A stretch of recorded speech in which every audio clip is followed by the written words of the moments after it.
In another lesson, we discussed unauthorized signatures and alterations, and learned that generally, neither an unauthorized signature nor an alteration is effective. In this lesson, we'll see how a party's negligence might affect this allocation of loss.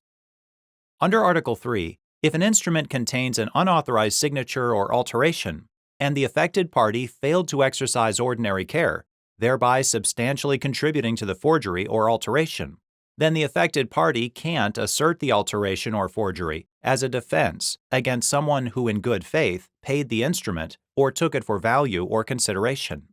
This rule, sometimes called the negligence rule, gives the good faith taker or payer the right to treat the instrument as though the forged signature was valid, or in the case of an alteration, as though the instrument was legitimately issued in its altered form.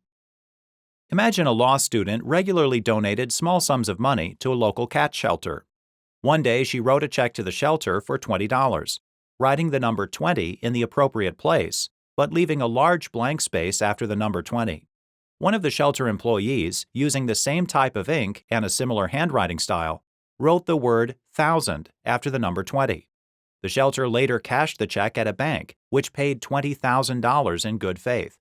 Upon discovering the alteration, could the law student assert it as a defense against liability? Likely not. Perhaps the clearest example of negligence is leaving an open space on an instrument, thereby allowing someone else to add or change an essential term. Here, the law student left significant space after the numbers, indicating the amount due.